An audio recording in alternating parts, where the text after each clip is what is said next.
Welcome to After the Wedding. I'm your host, Sabrina Porter. In 2025, we celebrate 20 years of hosting lovely, joy-filled weddings here at Villa Sienna. In celebration, we decided to embark on an interview project about what happens after the wedding. Thank you for joining us as we hear from couples who've been building their marriage for many years. We appreciate how they've chosen to share their joy and challenges as they navigate their life together. Welcome to After the Wedding. I'm Sabrina Porter, your host, and today we have Michelle and Bob joining us. And Bob has been involved as an executive for home building for many, many years. And Michelle has been an at-home mom and also then having her own interior design business where she redesigns kitchens and baths mostly.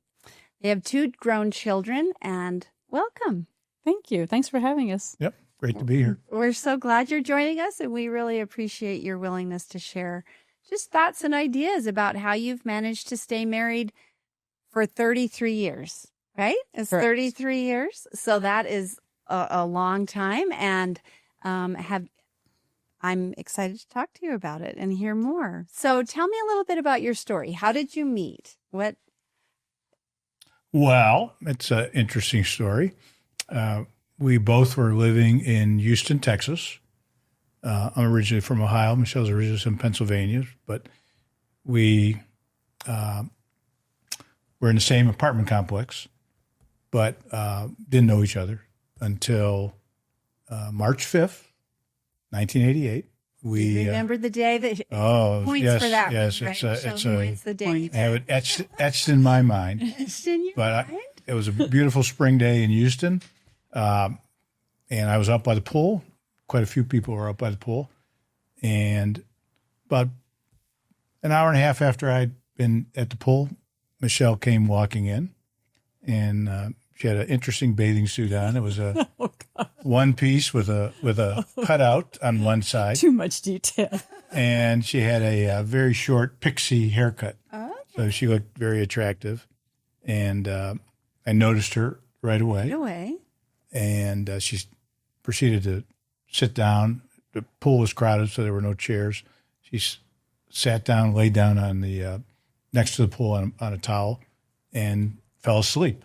Oh. And I waited till she woke up. Patiently. Very patiently. Other people were leaving the pool area, and I waited.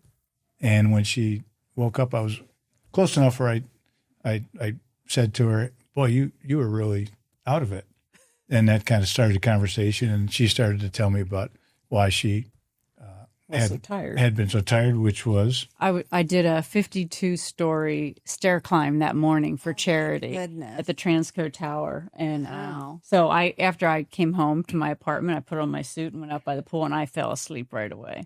But I do have to say, when I woke up, there were 2 people left, and there was Bob with his Forbes magazine, and the other guy who had a pocket protector with about 8 pens in it. So, these are my choices. Yeah. 2, you think? Yeah. Yeah. So anyway, he said to me, "Boy, you were really out of it." And so then I got to tell him my story of why I was so tired. Nice. And then he said, I said, "I'd like to go out sometime." Well, before that, I said, "Wow, I was looking for somebody to do the stair climb with." Which was a total lie. Total lie. Because I was not getting up at 6 o'clock in the morning to do a charity event. I love it. But one thing led to another. Asked for her phone number, and I didn't have a pen, but being a numbers guy, I told her I'd remember it, which I did. And then So that was impressive. So yeah, 2 days later he called. So yep, that's how we. That's how we met.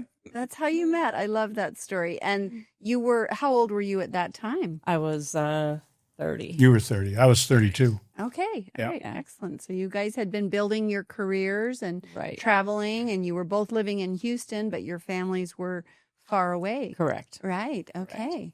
So after you got married, and, so we'll just skip over all the romance courting part. After you got married, what do you think was one of the bigger surprises that you had about sort of living together and, that whole commitment? Just kind of, did you have anything that was a surprise, I or think that you the were- biggest thing, and it wasn't a huge issue, but the biggest thing for us was we had both lived by ourselves for a fair amount of time and had our own apartments. And I found out that he was very territorial, even like where he put his briefcase when he came home at night, or his stuff, his things. he It was wanted it to a stay certain there. place. He Yeah. wanted Yeah. to stay And there where he first. put it, I thought was not the right place to put a briefcase. But Exactly. we just had to learn in that first couple months, that we were going to be living together, and we have to figure out a way for our home to function where we're both happy. Right. Yeah. And because you also like that, Michelle, right? Oh, I mean, very the- much. Michelle's home, I'll just say, is So impeccable. so being Everything's fabulous. right, and So- the detail and Yes. aesthetics are so important to me. And having a Right. briefcase on top of the island was just not going to fly. But he thought it was okay Same. because he lived truly like a bachelor for all those years, and right. There had been nothing on the walls in any of Well, I had Very a few, little. things, but everything was mismatched and Yeah. Yeah. very Spartan existence. Right. And and I was very territorial as well.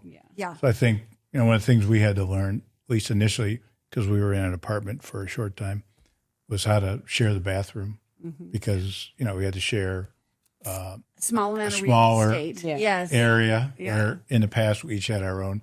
And she had her own, we figured way it of Man. putting her stuff, and Yeah. I just we figured it out. I just had my stuff wherever I wanted. Bob, when you said I was territorial, do you think that now that quite a few years have passed, that it's a lot easier to look back and see yourself that way, but at the time it might have felt different, Probably, yeah. I can, but in hindsight, with maturity, I can see that some of my defects.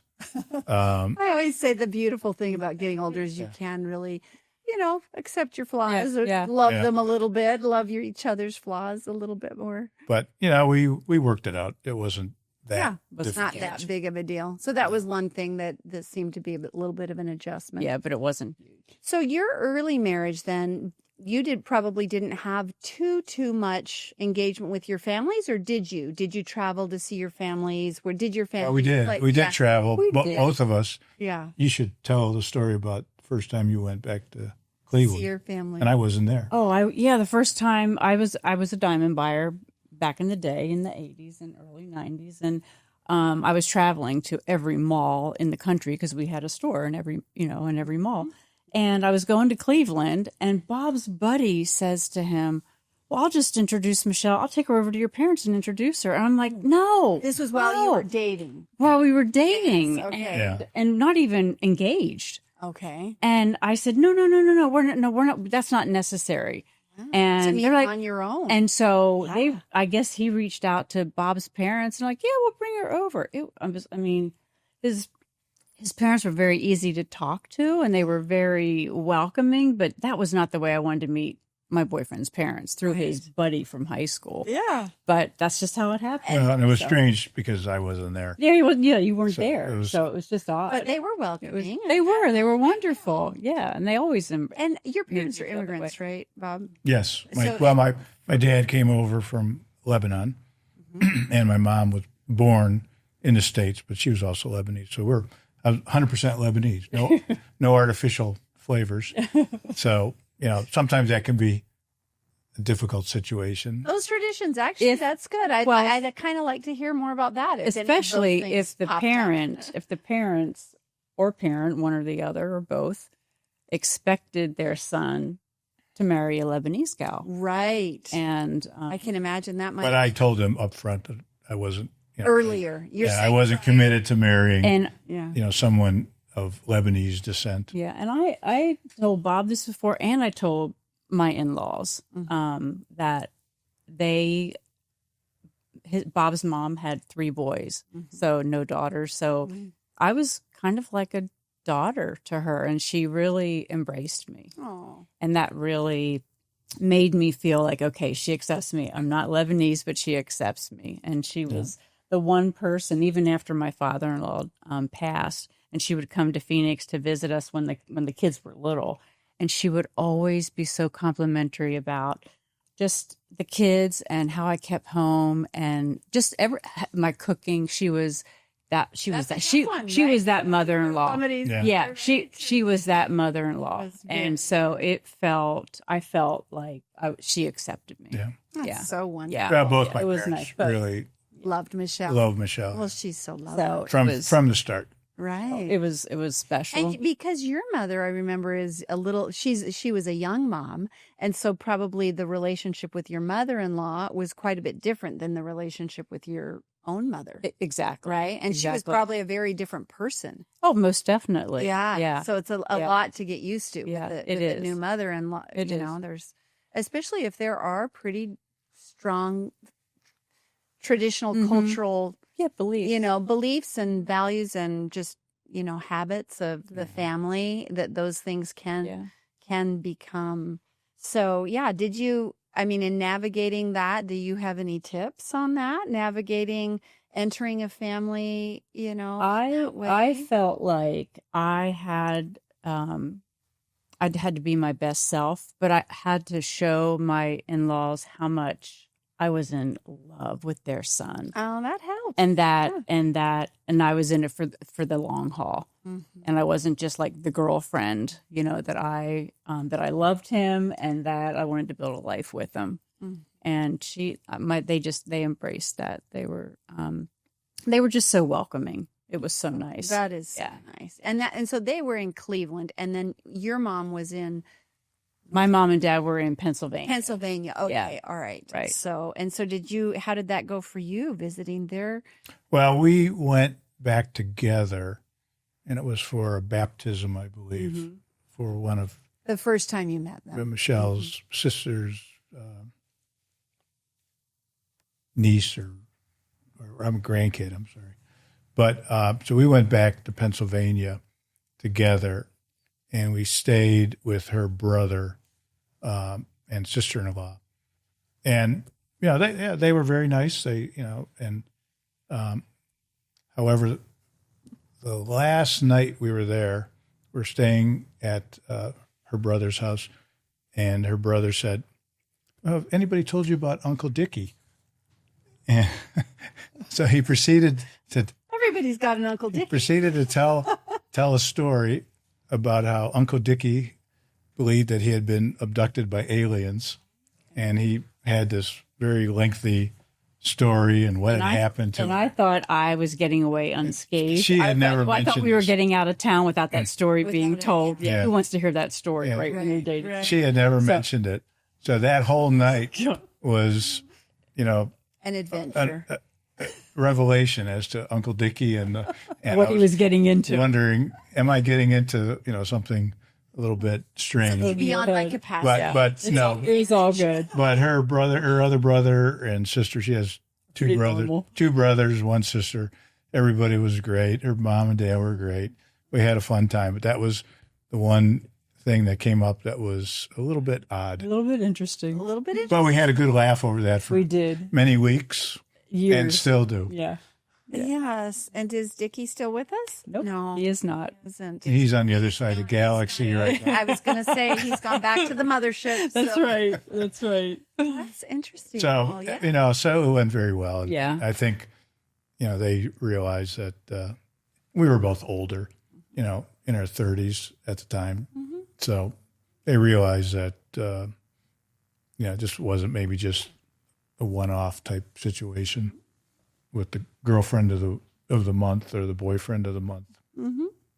Well, that's nice. That's a special memory, bringing them home, coming home to family, bringing him. No, it is. Family. Yeah. Yeah. Because I did want them to accept him and to like him, but he's likable, so it wasn't hard for them. Yes, exactly. Yeah. That sounds wonderful. So let's talk about once you got, life starts and you're kind of have a vision for the future, each of you. And I guess my question would be, did you talk a lot about your vision for the future? Did you feel like you had a similar vision for the future? Was it, We talked a little bit. I mean, I would joke around and I would tell her, my rule was no cats, no dogs, no kids. Oh, okay. Was that prior to marriage? This was prior to marriage. Prior to marriage, you weren't 100% sure you wanted kids. But I knew he didn't want a cat. I knew he didn't You want a knew dog. no cat, no. But I dog. threw the kids in That's just clear. in case. But she made it very clear before the marriage that she wanted to have kids, And that I wasn't interested in marrying him if If I he knew wasn't. because I knew I wanted to be. and she wanted more than one. Yeah, Mm-hmm. I wanted. She wanted at least two Okay. because she wanted, a sibling, the firstborn, to have a sibling, Sure. so that when we got older, they could have each other. Mm-hmm. So I would tell her, well, maybe we just have one, but obviously I don't That didn't work out. have total control of Yeah, that. that didn't work out. Yeah. So we did talk We a little did. bit. There was discussion. Yeah. Because she did, we were both in our 30s, and obviously the biological clock is I was ticking. 35 when we got married. Yeah. So already I'm thinking, if we're going We to need to do get this, busy we right we need to be away. thinking about, Yeah. Yeah. like pretty close. Can't waste too much time. And Yeah. But, 2 kids was perfect. Yeah. So, I mean, So a girl and a you were boy. hesitant. I love it that you're sharing that you were a little hesitant, because I do think that there are quite a few people when they enter marriage that they're not sure about that. And sometimes one party is pretty sure about it and the other Yeah. party is not. And that can be, I think, just something to one of the many, many things to negotiate. Well- right. Right. To And being figure a bachelor for so long, I think that maybe your thinking was just, I like my life. Yeah. I can come and go as I please. Right. And not having to think about college education, raising kids, and all that's involved in my and all the time. unpredictability of Yeah. it. I had been Exactly. single for so long. Yeah. Because when we started, I was 32, so I was 36 at the time we got married. Mm-hmm. But I'd been single for so long that, to me, I enjoyed that freedom. Mm-hmm. And, kids would be, I guess I was selfish. I was thinking of kids as a burden rather than a joy and a blessing. When you look back on that now, how does that, do you think you can kind of see yourself at that stage? You can see how you'd see it that way. And what would you share with yourself about that? I would probably share with myself that I need to look at both sides and not just look at myself and my needs, but look at my spouse's needs and what she wants, and how children can be a blessing rather than, a burden. And that's what it's turned out to be, obviously. We have 2 great kids. Yeah. Yeah. too. And you've really enjoyed them. I do. But it was most Michelle. because of her. They're great kids, because she was this, stay-home mom for their formative years. Well, I'm sure you had a big impact too. Well, a little bit. She gets most of the credit. Credit. Yeah. It's good. It's good. I do remember the moment though, when I realized, even if I'm doing more of the work, he's still going to have a pretty big impact on them, Right. Definitely. Even when they're not engaged in all that day-to-day stuff, there's still a really big impact that. One thing I did when the kids were really young and until, forever, but when he would come home from work, and I had this discussion with him when the kids were very, very young, that I wanted Kyle to see, and he's a toddler, but I wanted him to see growing up that when my husband comes home, he comes to his wife first, because I wanted our kids to know that the marriage, the couple, your mom and dad, when they're strong and they're happy, then it filters down to the kids and they're happy. And I wanted Kyle to see that honoring your wife in that way, going to of course, they're probably by the back door when he comes in anyway, and they're, grabbing his legs.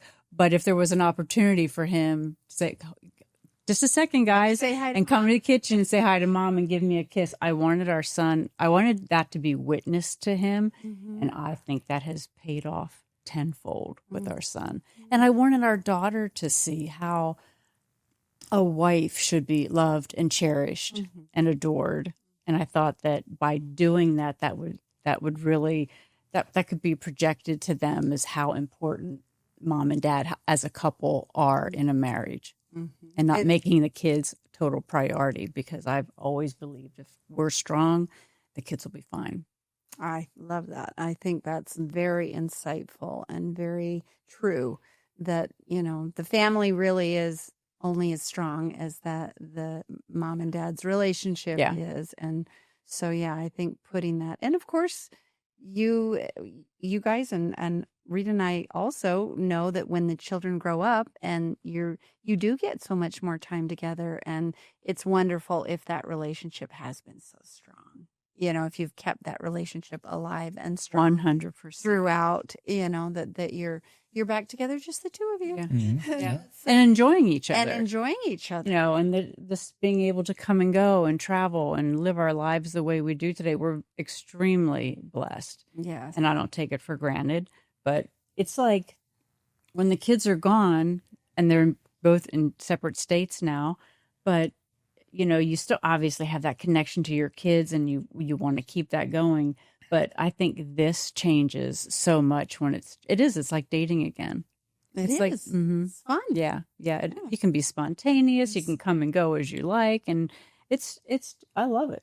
I think this is a great chapter. A great chapter. Yeah. Right. Okay. And I want to get to that chapter, but I want to get to that chapter where, there's a little more challenge going, Okay. During that period, maybe where you're working hard and there's a lot going on, and you did decide to have children and you're raising the children, and there are a lot of pressures, and of course there's always financial pressures and time pressures and disagreement pressures and family obligations and pressures and things you want to do, and just your own personal growth. And so I think one thing I want to ask about, if you're willing to share, is just how did you manage conflict when something came up and you didn't agree, or somebody did something that you didn't like, or for whatever, even sometimes outside reasons can create pressures that one person does something that the other one doesn't like. You know what I'm talking about. Mm-hmm. Right. And just sort of, what were some of the ways that you navigated those choppy waters? Well, the highs are high and the lows are low, Right. And I want you to, chime in on this as I will well. first. But I just feel like I had to have a very forgiving heart. And for me, in conflict, to me, the faster you can recover from the conflict, I think the stronger our relationship is. Like, we never really would let things stew for 2 or 3 days. And I wasn't like slamming doors and, doing that passive aggressive. I think we always felt like, and correct me if I'm wrong, but if we had a disagreement on something, I need more time to process it. He wants to handle it right away. Okay, let's figure this out. And I need to think about it. Like, where is this coming from? A little bit. Yeah. Try to decide.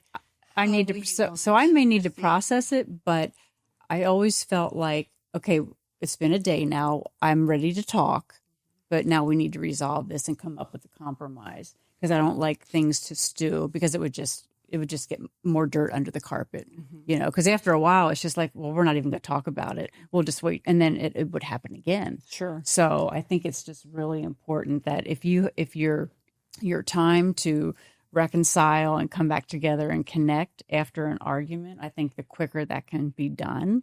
So what you're kind of saying, if I'm hearing you right, sorry for interrupting, is you're sort of saying you need a certain amount of time so that you're able to get a hold of your emotions. Correct. And calm down, but not too much time, because if too much time goes by, then maybe everybody decides, all right, we're just not going to talk about it, but then it's actually still there. Right? Correct. Yeah. Correct. Right. So you're saying some time, but not too much time. Yeah. I mean, I would never let anything go for days. Right. And days, and not, because then you're not really connecting with each other, because you're still fuming, or you're holding a grudge or a resentment. And once resentment sets in, then that's just a whole different issue. So I just feel like we are really good now about resolving conflict and resolving it as quickly as we can, so we can just get on with life. So I want to hear from Bob too, but I want to just dig on that a little bit further. And that is, or follow up on that, when you said resolving it. So when you resolve it, what is the mind frame that you feel like you're getting into when you're ready? Okay, we've had a little break. Now we're coming back. What is your mindset when you're coming back into that conversation? I married this man. I love him with all my heart. There has to be an easy solution to this, because usually whatever disagreement we have, it's not life shattering. Mm-hmm. It's just that we disagree and we have a difference of opinion on something. So I have to get up every day, I feel like, and choose him every single day. Mm-hmm. I just think that he has to be my priority. Mm-hmm. You know, he has to be my number one. Mm-hmm. I mean, always has been, but I just feel like I have to continually choose him every single day. And so when you happily did not murder him in the night, right, exactly. You chose not to murder him in the night. And so now the next day's come and you're ready to, get back to, okay, good. No murder occurred. So now I need to really think about, what is it that I want? What is the best thing for us and for our relationship? And he is the best thing for me. 100%. And I think if you make that choice, that makes you much more ready to have those conversations. I think so too. A little bit. So Bob, what are your thoughts on conflict? I mean, how if you think back over all let's just say you guys have only had hundreds of arguments. I mean, I've had thousands, but we've had a few. Let's just... Well, even though Michelle said that I like to resolve things quickly, Mm-hmm. that's not entirely true, because I was very good at ignoring an issue, because I'm not a very adversarial person. So conflict to me was something to avoid. Yeah, avoid it. I had more avoidance. And I did see conflict when I was growing up. You did it? I did. You did. Okay. Yeah. And- sometimes that creates an And avoidance. I didn't like it. Sure. and sometimes it wouldn't be resolved. Mm-hmm. So I was very good at avoidance. Mm-hmm. So if there was something that I thought was a problem, Mm-hmm. I would just internalize it Mm-hmm. and not bring it up. Just make a story in your head about, okay, Yeah. we're just gonna Focus on something else. put it in I'm very good at put it in a box. compartmentalizing. So I Mm-hmm. just put it away.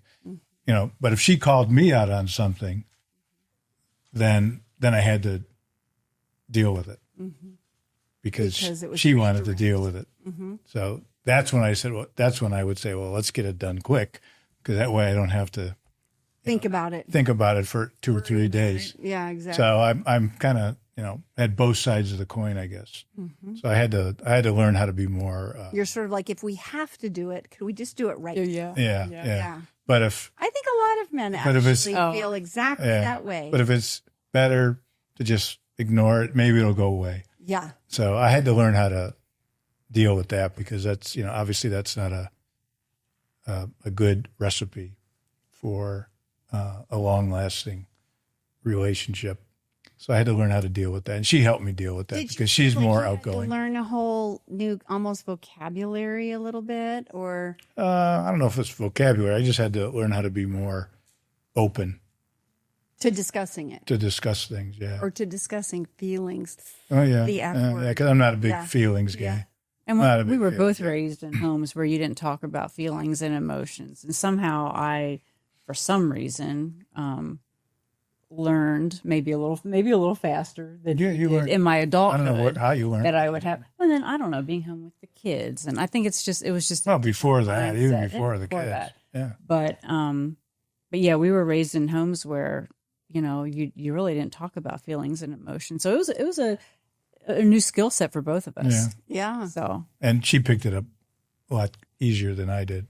I still have difficulty in that area. That's I still not think it's- a strength of mine. It's not for many, many men. I think talking about feelings, it can be very challenging, and it's kind of like going into the deep end of the pool, or it's actually going into the ocean. It's not even. yeah, it's just Yeah. unknown Yeah. territory. He Yeah. just wasn't. It could be unpredictable. Yeah. It could be volatile. There's a lot of fear. There could be, there Yeah. could be emotions that pop up that are a little bit too tricky to work through. And especially if you're a rational person and you're thinking, well, it might not be a rational situation. So there's some. I'm a very rational, You're a very rational, numbers oriented guy, and Yes. I like to see a very clear path clear path. to an answer. And sometimes it's that's not as easy when you're dealing with feelings and emotions and Exactly. those kind of things. And men think differently than women, and sometimes there's a disconnect because of the way we think. And sometimes a desire to solve it in one way versus a way that might work for her. Yeah.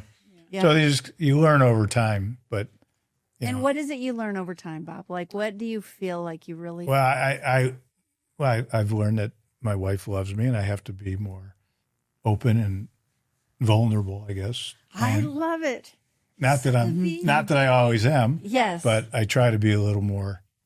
I've moved towards that end of the spectrum, whereas in the past I was firmly in the protected stance. just very protective, very non-emotional, non-feeling type, just very rational. And, Solving the problem through forced rationale. right? And as I said, more avoidance than talking about what the issue is. Maybe even deflecting it to another issue. That's a special skill. That's a good skill.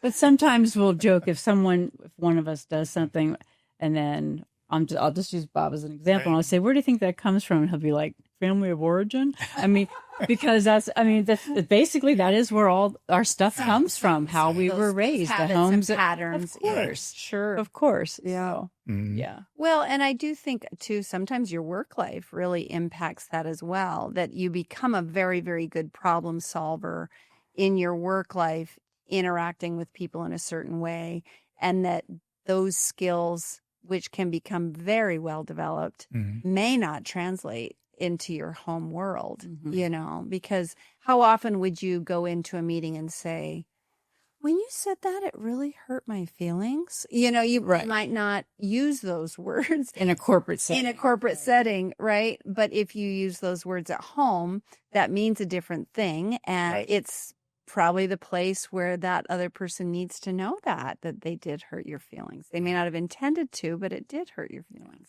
So I think that is, I love that you're bringing that, saying this is sort of how my brain worked, and it's a struggle to kind of muscle it over into the vulnerability world and to say, I need to be more open to hear these feelings, and then also to say my feelings.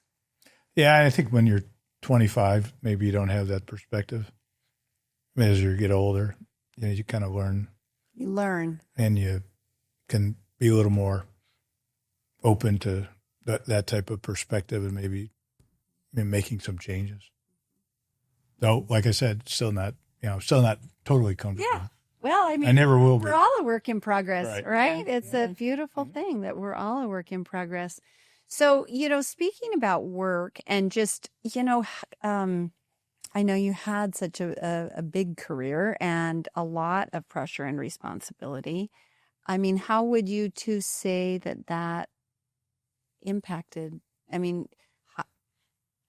did that have an impact? How was that for the marriage? I think it did have an impact at some early stages because I would bring work home, and so the work family balance was out of whack. And I could come home and work another hour and a half because you're focused on always more to do. Yeah, there's always more to do, and so it was. And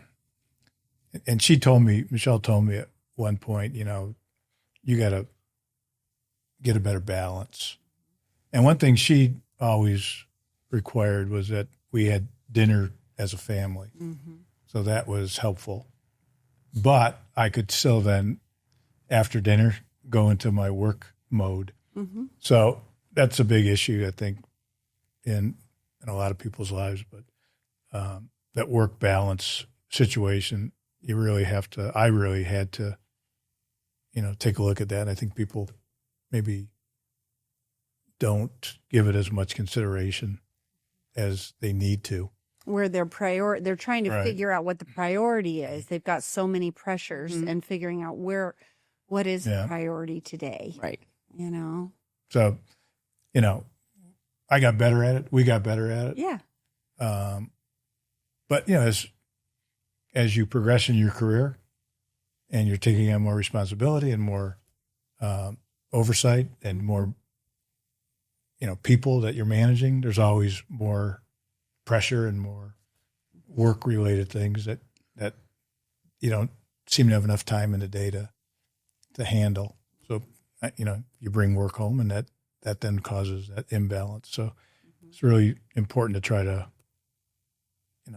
keep some balance, and maybe there's an agreement, in There's some place. sacred space. Like dinner time is a sacred space for the family, and we're doing that hell or high water. Right. Right. So that's good. And how did you feel? I mean, do you have comments on just the pressures of Bob's job? And there were a lot of hours involved, and I think even though he wasn't at work on the weekends, he was working at home. So I do feel like that took away from family time with the kids. Like, Dad, let's go for a bike ride on Saturday, or let's do this, let's do that. So I think it may have taken away from family time, connection time with the kids. But if we ask our kids that today, they don't feel that way. Oh, so I was seeing, as a mom and a wife, I was seeing things. But if you ask the kids today, being grown, I think they feel like he was pretty involved. when he wasn't at work, it was family. It wasn't like I'm working and then I have golf and my friends, Right. all these other things, and then family. It was more like work and family. Right. So maybe that's why they don't feel that. Yeah. way. And they were so young too. Yeah, they were young. They go to bed early. So They go. So we were going to bed at 7:30. So you got okay. home and we ate dinner and I got an hour and a half. time, and then I got an hour and a half with them, and then they go to bed. Yeah. So I mean, I really took for granted how much work she did during the day. Sure. Because she was carrying, she was with the kids from morning till I got home, and she had, 100% of their Responsibility, yeah. of their time. So she really was the carry the load, and so. And how were you appreciative of that at the time? That sometimes I know in families that can sometimes also be. yeah. I think I was more appreciative, I think, as we As you got older. Yeah. It's hard when you're in the moment. 'Cause Yeah, you're it's hard. working so hard. And like you said, I came, again, my family of origin. My mom did everything for us. Right. She was 100 Very caregiver, did everything, and so I guess I thought, well, that's how That's how it is. that's how So it, your expectations Yeah. were sort of set in terms of the roles right. that you were supposed to do Right. and the role she was Right. supposed to do. And Yeah. yet Yeah. the world was evolving and things were changing. Right. And Exactly. norms and expectations were changing. Yeah, my dad went to work and Yeah. came home and he And your mom had Dinner was ready to go. yeah and we had some interaction, but it wasn't like my mom 100%. From She my was mom would take us to ball games. She'd do it, whatever we needed to have done or wherever we needed to go. She was the she was the primary caregiver. caregiver. I do remember one time after a business trip that he came home and he was the fun dad because he had been gone for Right. days, and I just And you were the mean mom. and I had to be the mean mom because I had to do the disciplining and all that. So I remember sitting down and saying something's got to change here. Yeah. Because I can't be disciplining the kids and then they come home and you're fun dad. Right. And I undo everything. And do everything that I did. Go get some Slurpees. Yeah. And undo everything that I had worked on so hard. I remember that talk. Yeah. And I think that was helpful too, because it was just like dividing up and us coming together, number one, as parents and being on the same page, but then being able to get our kids in line with, he can't just be, giving you piggyback rides all day and going for ice cream and whatnot. I mean, dad's dad. Yeah. You know? Some shared responsibility Exactly. for those So- less fun parts. No, exactly. Exactly. Yeah. So tell me if you can think of some wonderful things about your spouse. Just what do you love? Like, what do you love about Bob, and what have you always loved? Start with about Bob. Okay, I'll start. I'll start. Very good, I'll Henry. start your way. Yeah, let's do that, Bob. What do you Well, love I think- about this beautiful lady? Well, Michelle is a person that can get along with everybody, and everybody seems to benefit from her presence. They feel better. They're happier. So she's always been that type of person that can inject, joy and happiness in people's lives. So that's one thing I like about her. Oh, I love that. Yeah, that's just her personality. Yes. She's very outgoing. She's a very extroverted person. I'm more introverted, and she's very extroverted. She's always smiling. She's always, 90% glass, 99% glass full. I love that. Where I'm, less than 50. And so she's always got a very positive outlook on life. I think that's one of her strong suits. Even when things aren't going well for her, she's very positive. Still optimistic. Still very optimistic. And isn't that interesting that you chose someone that, like you recognize about yourself, that you're more cautious and you're more likely to see where the problem's going to happen, and she's more likely to say it's going to be great. We're going to make it great. I always look at an issue as there's a solution to everything. Right. To everything. To everything. So there's always a way to work it out where it will benefit both of us. Yeah, so I think that was the most That's something that really important thing that I've noticed you. in her personality and life. and that has been a terrific balance. Well, and it also has she's impacted our kids that way too. Yeah. They're more like her Oh, that's in nice. that respect than like me. At least I think so. Yeah. Yeah. I'm sure they're fantastic. And Michelle, what do you love? What do you feel like you just love about Bob? I mean, I love that he can make me laugh every day. that's Every day. I That's just feel like we're just great friends. I feel like we have a rapport and a connection and all the inside jokes, but I love humor, and I think humor can get you through some really tough times too. I love to laugh, and I feel like that is something that we share. I mean, every day he makes me laugh in some capacity. It could be a belly laugh one day, or you got another day it will, it's not that intense. But I love being around humor and laughter and fun. And I think now, especially at this stage of life, where we can just, let loose, be ourselves, enjoy life. Like we have a second home in South Carolina, and there's always music festivals. And I mean, he's in the street dancing with me at these music festivals. That never would have happened 20 years ago. He'd be like, no, he'd be like, you go, you can dance if you want in the street. So just being able just to lighten up, and just have fun and not really not care. Take ourselves seriously and not care what anybody else thinks. That's nice. Nobody's going to go home and say, did you see that couple dancing in the street? Because everybody's dancing in the street. Exactly. So I don't know. I think it's, just You've loved being, that. I love that part. Yeah. Yeah. So what about something that you feel like, okay, it's been a lot of years and I'm going to have to accept this about this person? That are there things about your spouse that you think, this is something I have learned to accept, that for a long time I tried to change this in my spouse, and I've now come to realize I think this is something I need to accept. Well, you get to go first this time. Okay. And he's already spoken to it, but he's never going to be that vulnerable, pour out his heart husband that I thought in the beginning that I had to have. I know now that I have to be accepting of who he is. And, but I feel like I still get my needs met. There's ways I can either ask questions or attack a problem that I'm still going to get the answer. It may not be as heartfelt and ooey gooey maybe as I want, but I'm going to get the result that I need that's going to make me feel secure and safe. You know, That's interesting that you use that, because I was actually just thinking that one of the big challenges for men, this is just my observation, my worldview, is that men often have to, they sort of part of the job of being a husband and, sometimes a father too, is I have to be providing this stable world, that everyone can count on.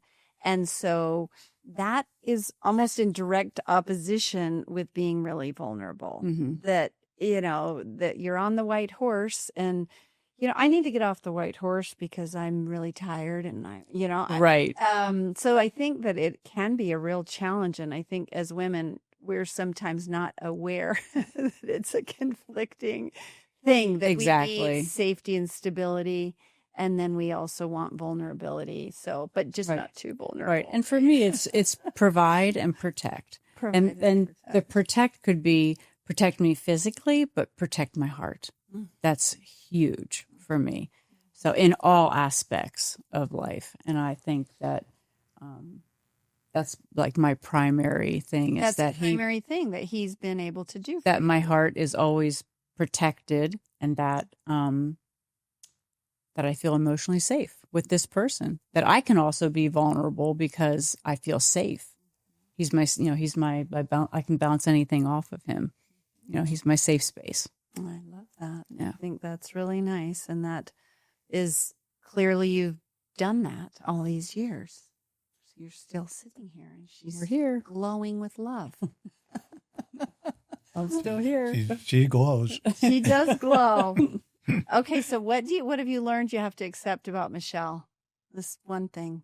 I mean, I know she's perfect. So I hate to say, I hate to cop out, but there's nothing major that is. He didn't have anything. Huh? That I asked him the other day. There's nothing that I could put my finger on. I mean, some women take hours to get ready to go out. Michelle, she's not like that. Or some women, are very needy. She's not. She's very strong, very independent, and I. You won the lottery, Bob. Evidently, yeah. yeah. Evidently, what an answer! Evidently, obviously. So, I mean, is there anything? Do you think that I'm overseeing? I'm not going to bring up any of my flaws. Are you kidding me? That I'm overlooking? No, I'm not going to give you any hints. That's funny that you say that, because it reminds me of a funny thing that happened last Thanksgiving. We woke up on Thanksgiving morning, and we usually host it. And I was like, okay, here's all the things we need to do. And I was telling Reed the things he needed to do. And he said, well, I'm not going to do what I did last year.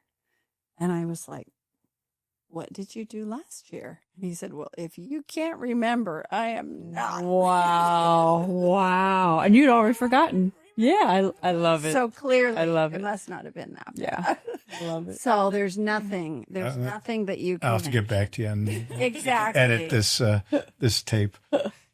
Is there any funny stories that you want to share about like anything really crazy that has happened to you over your many years of marriage? Anything that you think, okay, that was pretty. I mean, I guess there's been some things, but there was one instance. Well, this is more like maybe not a funny story, but maybe something that newlyweds should be aware of. Mm-hmm.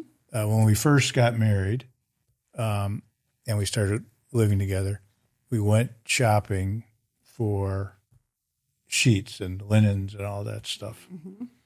And me being very territorial and controlling. Protective of keeping the finances in order. Well, and I wanted... I don't even think it was finances. No, it wasn't finances. I think it was control. It was control. Control over that. That's one of the most arguments. And we had we were in the department store, and Michelle wanted a certain thing, and I said, well, what about this? And we went back and forth. We got loud in Macy's. It was not pretty. Yeah. And we never made up. Never made the decision. Decision at that point in time.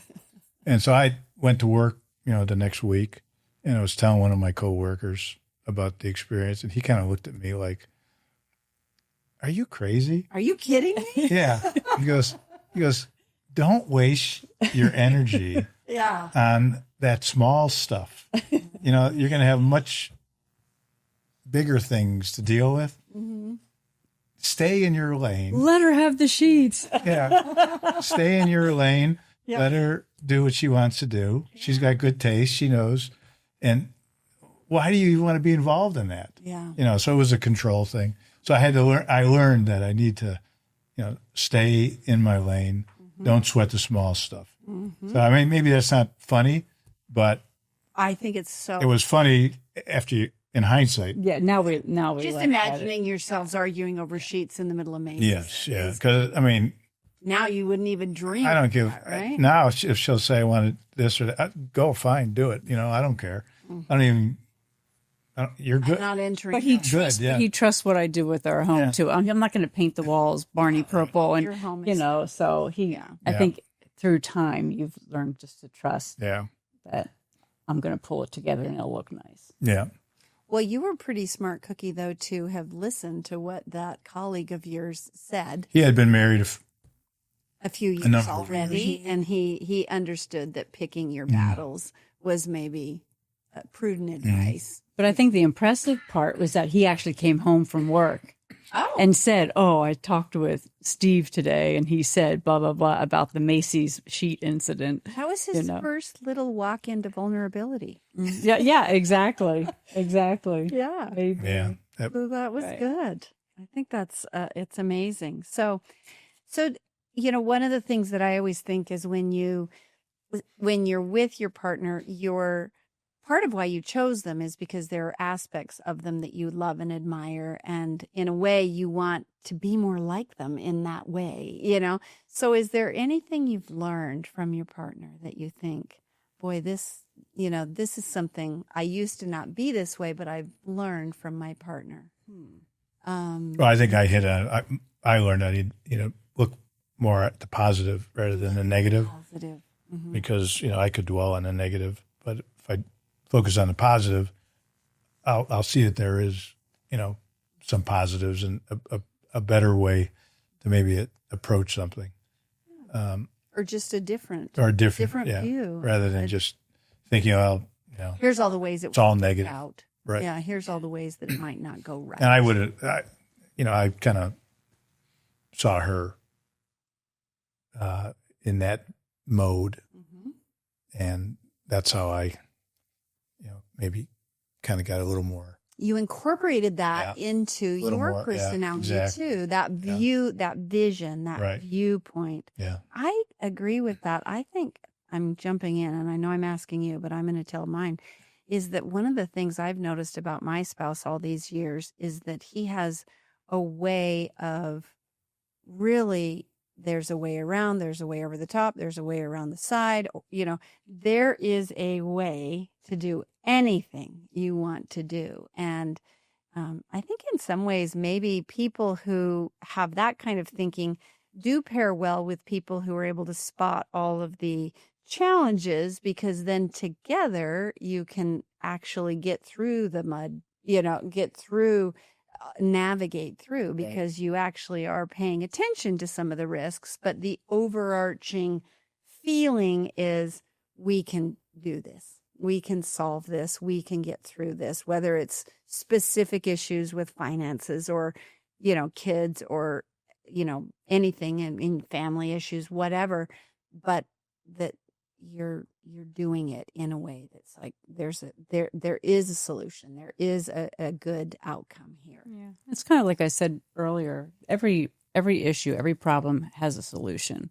But I've always thought that like 95% of the stuff we worry about never happens. That's So true. so I have learned that if something comes up and I feel it's worrisome Yep. and really I need to devote some time to it, I really think about Set it. aside your 20 minutes for worry. I'll think about it, but I think, you know what? Let's just give this some time and see if it works its way through. Or well, it could be anything. It could be with the kids. It could be with, you know, when we were in our careers or whatever. And hardly any of it ever happened. So it was like, why spend that time? Better You know? to just deal with it when it comes. Exactly. If it happens, then we'll deal with it. We'll deal with So I think that's how we are now. You know, if it comes into play, we'll figure out a solution. Figure out it at that time. Yeah. Yeah. So, okay, shifting gears a little bit to children, having children. You talked a little bit about it before, but how did you just start that right away? You mentioned that, and then how do you feel like that impacted your marriage? Because I think sometimes, people who are getting married, sometimes they're thinking about that in the not too distant horizon. Yeah. I mean, we were talking about it right after we got married because I was already 35, and I knew, I didn't know how long it was going to take me to conceive. So, I thought we better let's give it a year. And I remember I quit my job. I was selling airtime for a rock and roll radio station, and it was a lot of hours. It was a lot of time. But I said to him, I'd like to quit work and just do volunteer work at we had an MD Anderson in Houston at the Cancer Institute, and I just want to do volunteer work for a year and then get pregnant. And so that's kind of what I did. I just got out of that rat race of all of the work and the stress, and I could just do my volunteer work, which was great. That for you, Michelle. I mean, sometimes when women make a big career decision like that can be, I know I'm a little off topic here. It's okay. Just curious. How did you make that transition? Well, I think I was ready for it. Okay. Because after, a period of time and working the grind and the hours and what it took, and, being at the office, some nights I wouldn't come home till 9 or 10 o'clock at night. And I was just a couple blocks from our house, but I was working because I was the new kid on the block, and I was just grinding away at that time in radio sales. But when I quit, I think I was so ready to be married, settle down, make a lovely home, and have kids and have a family. I really, really wanted that. And my clock was ticking, so I think that played a big part. How did you know you really, really wanted that?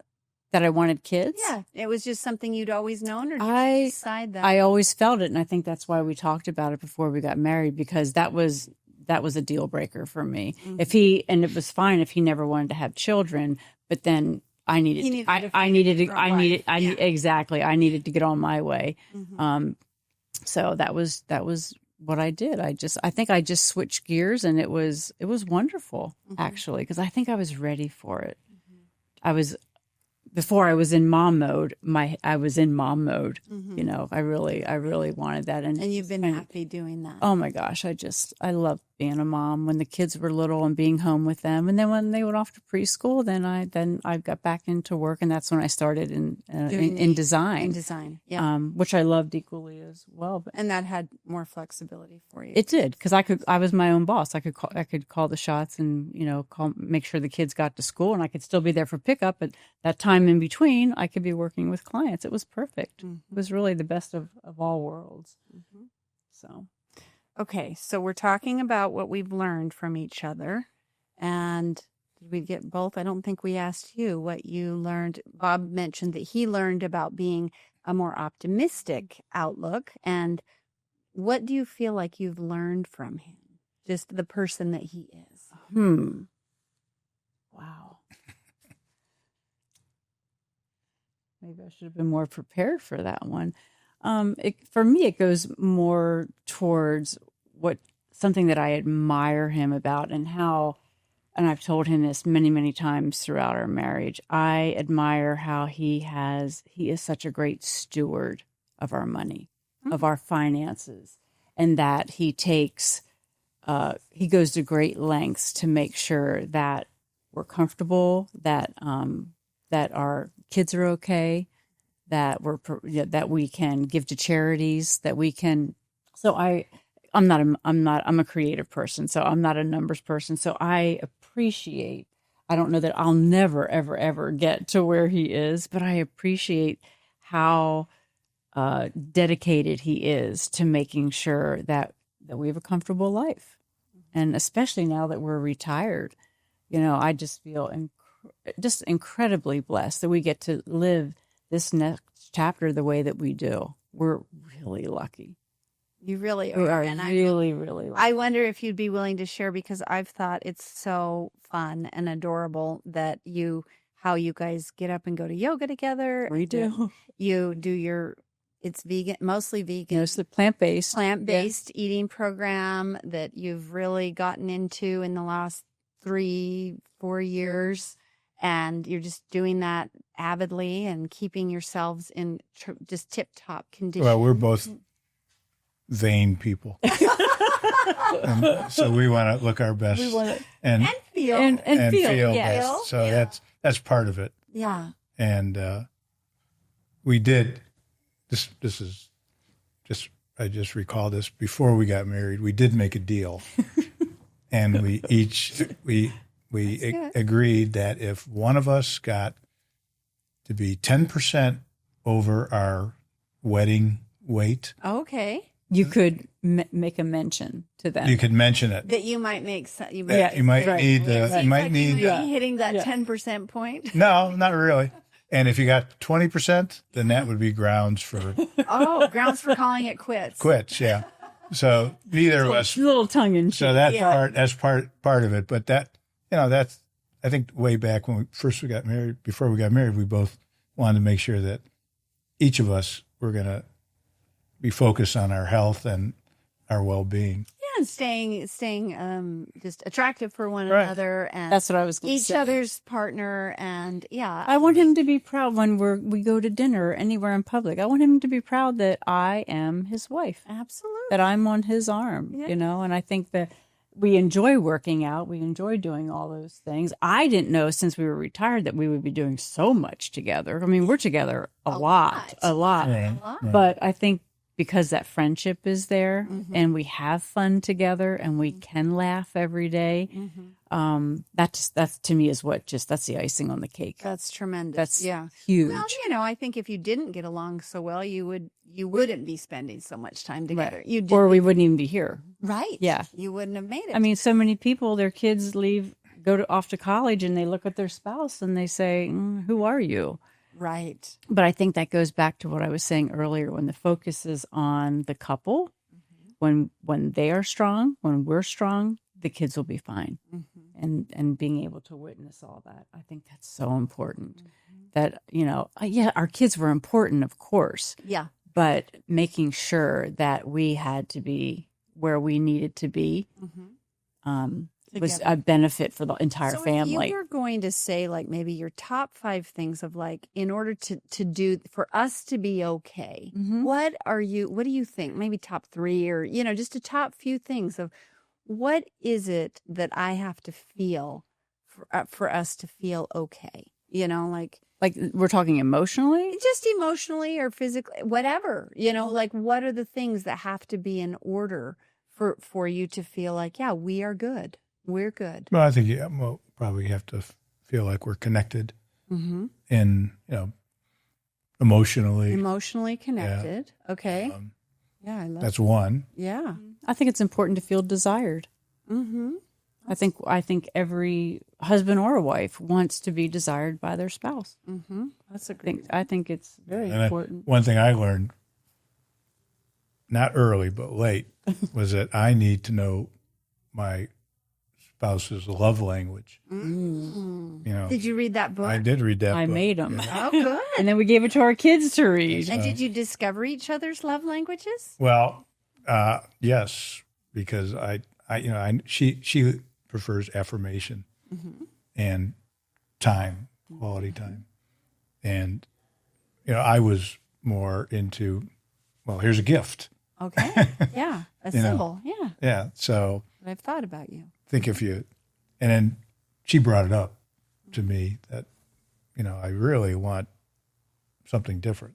Right. I want affirmations from him. I don't need affirmations from the guy in the cereal aisle at Safeway. Right. Saying something to me. I need to hear it from my spouse. That's really important to me. And that comes back to being desired and feeling just safe with your person.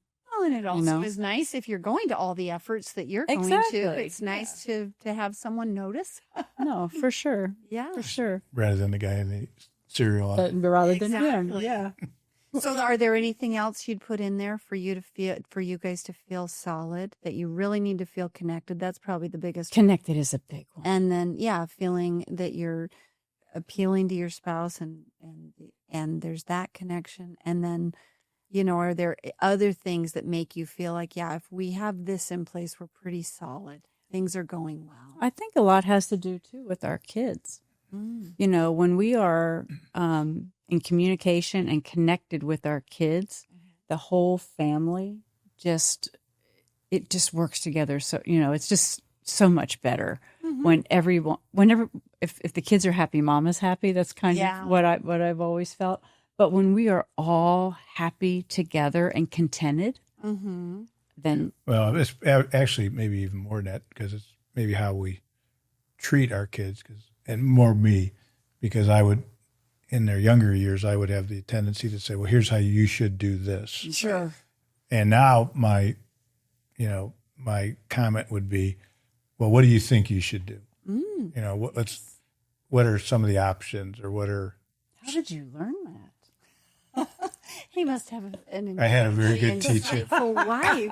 I had a very good teacher. Yeah. And she taught me these things because if you tell somebody how to do something, then they usually shut you out. It's disconnect immediately. Yeah. And now our kids will call us and share with us, say, well, here's what I'm thinking.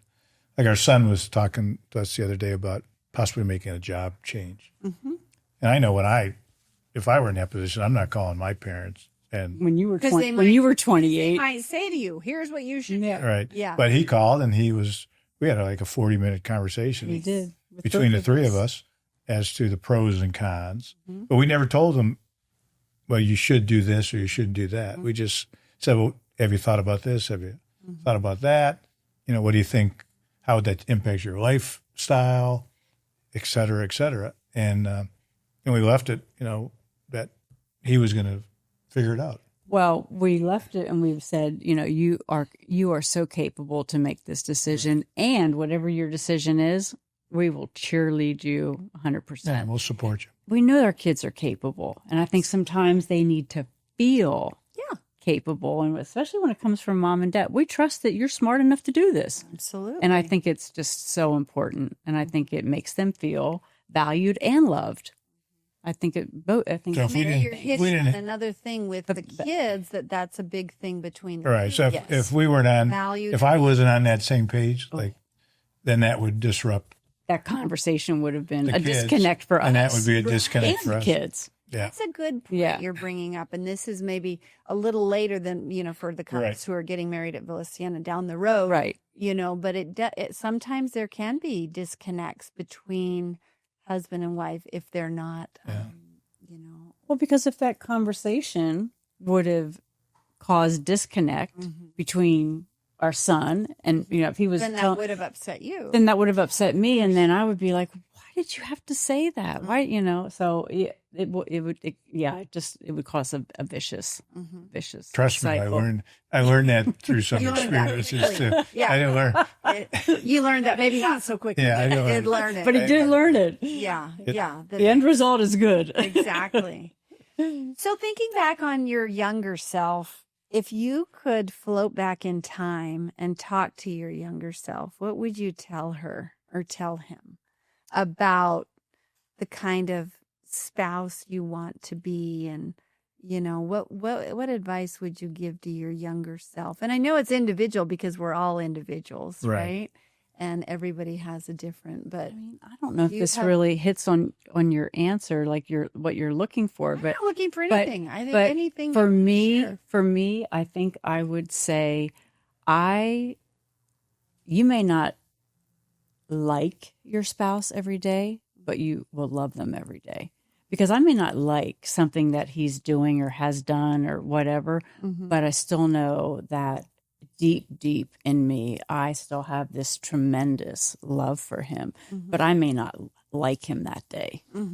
So, or that week. Right. Because I really even thought... maybe that year. Really. Because I really thought, I may have been a little, had a little bit of Hollywood thinking or, rom-com, something about in my mind, a little bit naive about what it was going to be like. And everything changes.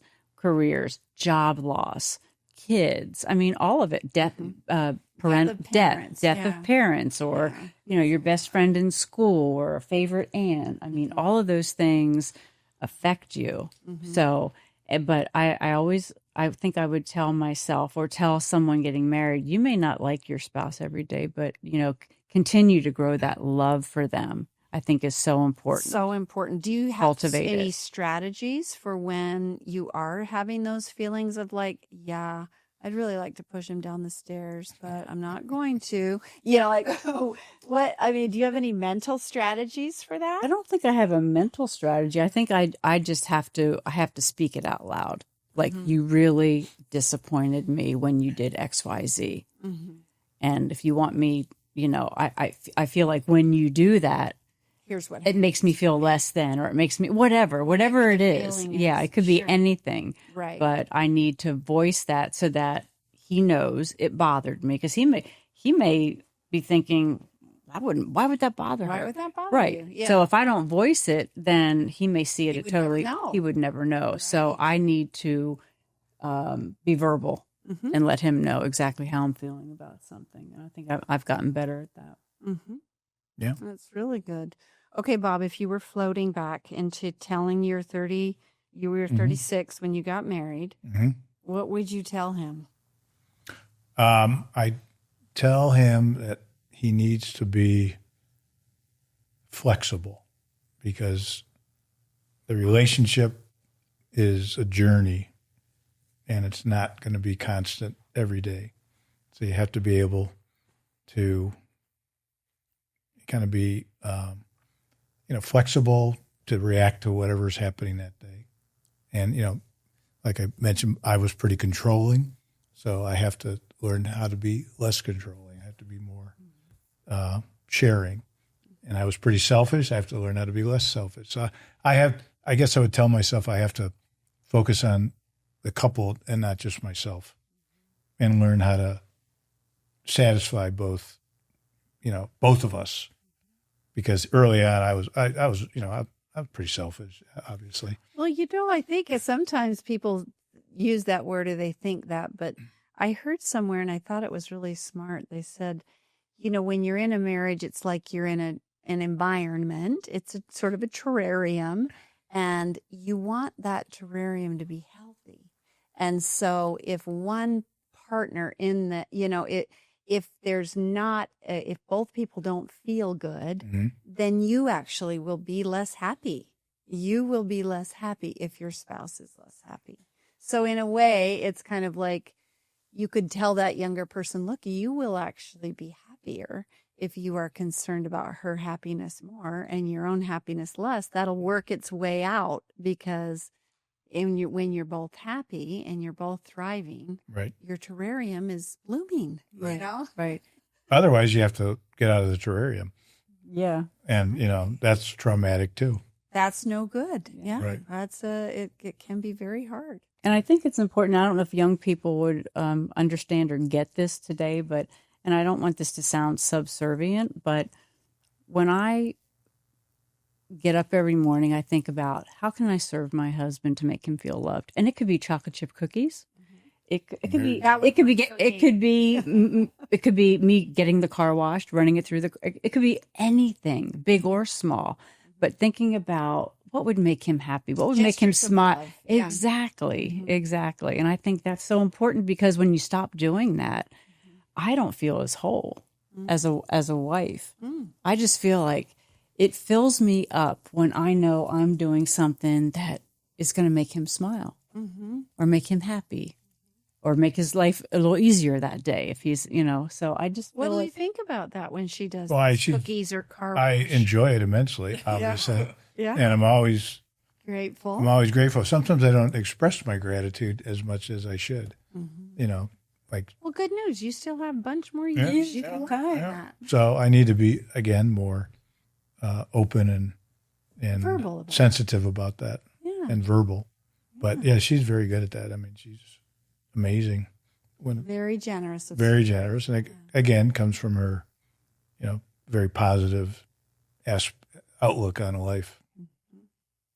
Yeah, I think whenever you have the feeling of needing to improve something, you can take steps and take action to put good out in the world. What are you contributing to make things better today? To make things better. My mom used to always say, when we were 5 kids, everybody get in the car and all this, she would always say things like, are you helping the situation or are you hurting the situation? That's a good one. Like, which side of this coin, this line do you want to be on? Yeah. So I love that. Yeah. Well, go ahead. No, I just feel like when I'm not doing that, I feel like things would get stale. Okay. It just I wouldn't feel quite as connected. Right. That you feel good when you're doing nice things. But when I'm being the wife that I think that I feel I was designed to be, and that makes me feel really good. That's a really because I think just making another person happy, right. Helping along that way, I think is so important. I mean, we're in this 33 years. Right. And so you've got another 25 to go. We could have a lot more to go. So yeah, you guys just are going to stay young better forever. and better. I love that. Well, different, but better. As we're, winding down, are there any thoughts that we haven't covered that you think, okay, this is something that I feel like I've really, really learned about being married all these years? Is there anything you feel like you haven't had an opportunity to share that you feel like has really helped you in building this beautiful marriage that you've built together? Can you think of anything? Well, I think know your strengths and know your spouse's strengths and weaknesses. Your spouse's or your weaknesses? Both. Yeah. Yeah. Know your strengths and weaknesses, and also know your spouse's strengths and weaknesses, so you can draw from the strengths and try to minimize the weaknesses, or help balance each other, and balance each other out. In all those areas that we talked about: emotions, child rearing, practical things, financial management, all those different things, and then have an agreement or have an understanding as to how you're going to both share in the responsibilities, so that you can maximize those talents, and as you said, balance out maybe the weaknesses and try to minimize the weaknesses. I love that. I think that's very insightful and very wise. So that's just my rational. Well, that's the beauty of having everybody bring their strengths, is that I'm sure you agreed with what he just said. I do. I think we each have a different skill set, right? And we just have to use them to their advantage. Exactly. You're your left brain and I'm right brain, exactly. Whatever. So between us, we have one good brain. That's what I always say to Reed. I always say we make one good person together. But it really is a nice thing to say, okay, I'm part of this powerful team because I'm able to have my own strengths, and then we can also rely on my spouse's strengths. And then together, it's just that African proverb that I love. You always go farther together. If you want to go fast, go alone. If you want to go far, go together. Boy, isn't that the truth? So yeah, that's true. Well, I have just so enjoyed talking. This has been fun. Today, you're just a fountain of wisdom and love and caring and because growth. we're old.